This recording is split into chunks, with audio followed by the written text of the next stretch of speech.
کے پی حکومت کا افغانستان میں وفد بھیجنا غیر سنجیدہ کام ہے. گورنر خیبر پختونخوا فیصل کریم کنڈی نے استفسار کیا, کیا پولیٹیکل فورسز یا پارلیمنٹ کو آن بورڈ لیا گیا؟ گورنر خیبر پختونخوا فیصل کریم کنڈی نے کہا ہے کہ کے پی حکومت سنجیدہ نہیں ہے. صوبائی حکومت کئی ماہ سے 25 کلومیٹر روڈ نہیں کھول سکی. انہوں نے کہا کہ اڈیالہ میں ایک قیدی کو مرغے اور جم کی سہولیات میسر ہیں, باقی قیدیوں کو یہ سہولیات میسر نہیں ہیں. بانی پی ٹی آئی کو افطاری مل رہی ہے اور سحری بھی. گورنر کے پی کے نے کہا کہ اگر انہیں روزے کے درمیان میں بھی کچھ چاہیے تو وہ بھی مل سکتا ہے. رحیم ارخان کے نواحی علاقے چک 114 پی میں مرغے کی چوری کے تنازع پر 2 خاندانوں میں جھگڑا, ایک شخص جاں بحق 3 زخمی ہو گئے. ترجمان پولیس کا کہنا ہے کہ لڑائی میں ملوث ایک ملزم کو گرفتار کر لیا گیا.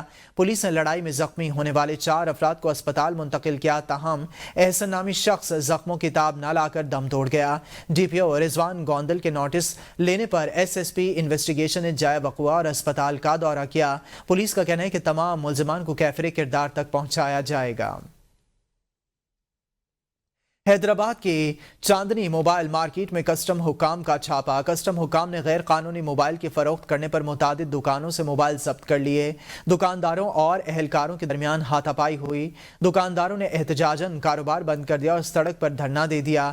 دکانداروں نے کہا کہ کروڑوں روپے کے موبائل فونز کی واپسی تک احتجاج جاری رہے گا. چھاپے کے دوران ایک متاثرہ دکاندار کو دل کا دورہ پڑ گیا, جسے اسپتال منتقل کر دیا گیا. خوشبو کا استعمال ہر معاشرے میں کیا جاتا ہے, جبکہ خصوصاً ماہ رمضان میں اس کا استعمال زیادہ بڑھ جاتا ہے. عطر سے نہ صرف لباس مہک جاتا ہے بلکہ مساجد میں خوشبو کے لیے بھی استعمال کیا جاتا ہے. عطر جہاں ماحول کو معطر کرتا ہے, وہاں اسے لاکھوں لوگوں کا روزگار بھی وابستہ ہے. دیکھتے ہیں اسلام آباد سے زاہدہ راؤ کی یہ رپورٹ. رمضان المبارک مسلمانوں کے لیے خاص عبادات کا مہینہ. ماہ مقدس میں جہاں عبادات کا خصوصی اہتمام کیا جاتا ہے, وہیں عطر کا استعمال بھی بڑھ جاتا ہے. نمازی نماز اور تراویح کی ادائیگی کے لیے صاف ستھرے لباس کے ساتھ خوشبوؤں کا بھی استعمال پسند کرتے ہیں. ماہ مقدس میں مشک، عنبر، مجموعہ اور دیگر اقسام کی عطریات کی فروخت میں بھی اضافہ ہو جاتا ہے. بازار میں خوشبو کے لیے طرح طرح کے پرفیوم دستیاب ہیں, لیکن پاکیزگی کے پیش نظر عوام عطر کو ہی ترجیح دیتے ہیں. شہریوں کا کہنا ہے کہ پرفیوم میں الکوہل کا استعمال زیادہ ہوتا ہے, اسی لیے عطر کا استعمال زیادہ کرتے ہیں. رمضان المبارک میں عطر کے غیر معمولی استعمال سے اس کاروبار سے منسلک افراد کے روزگار میں بھی اضافہ ہوتا ہے. دکانداروں کا کہنا ہے کہ رمضان میں عطر کی خرید میں اضافہ ہو جاتا ہے. ایک کانسیپٹ سا بنا ہوا ہے, لوگ سمجھتے ہیں کہ شاید جو الکوہل والی خوشبو ہے نا, اس میں شاید نماز نہیں ہوتی, تو اس وجہ سے لوگ پھر زیادہ اس کو پریفر کرتے ہیں. لوگ الکوہل کی وجہ سے پرفیوم نہیں استعمال کرتے. کہتے ہیں کہ اچھی خوشبو جب کپڑوں میں رچ بس جاتی ہے تو وہ ذہنی سکون اور آسودگی بھی دیتی ہے,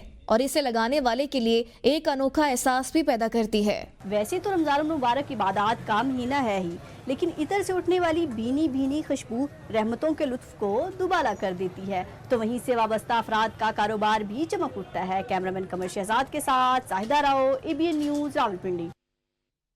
مسافر نے ہوائی جہاز میں کھڑکی والی سیٹ بک کی, لیکن اسے کہاں بیٹھنا پڑا. فضائی سفر کے دوران سیٹ کا انتخاب اکثر ایک سوچا سمجھا فیصلہ ہوتا ہے.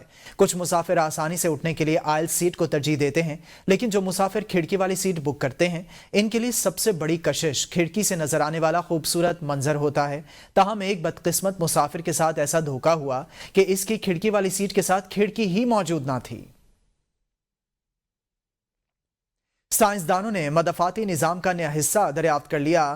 سائنسدانوں نے کہا ہے کہ مدافعتی نظام کا ایک نیا حصہ دریافت ہوا ہے اور یہ ممکنہ اینٹی بایوٹکس کی سونے کی کان ہے. انہوں نے جسم کے ایک حصے کو دکھایا ہے جو پروٹین کو ری سائیکل کرنے کے لیے جانا جاتا ہے, جس میں ایک خفیہ موڈ ہوتا ہے جو بیکٹیریا کو مارنے والے کیمیکلز کے ہتھیاروں کو نکال سکتا ہے. لیکن تجربات کا ایک سلسلہ جس کی تفصیل جریدے نے نشر کی ہے ظاہر کرتی ہے کہ پروٹیز ایک وقت کا پتہ لگاتا ہے جب کوئی سیل بیکٹیریا سے متاثر ہوتا ہے. اس کے بعد ڈھانچہ اور کردار بدل جاتا ہے. یہ پرانے پروٹینز کو ہتھیاروں میں تبدیل کرنا شروع کر دیتا ہے جو انہیں مارنے کے لیے بیکٹیریا کی بیرونی تہہ کو چیر سکتے ہیں.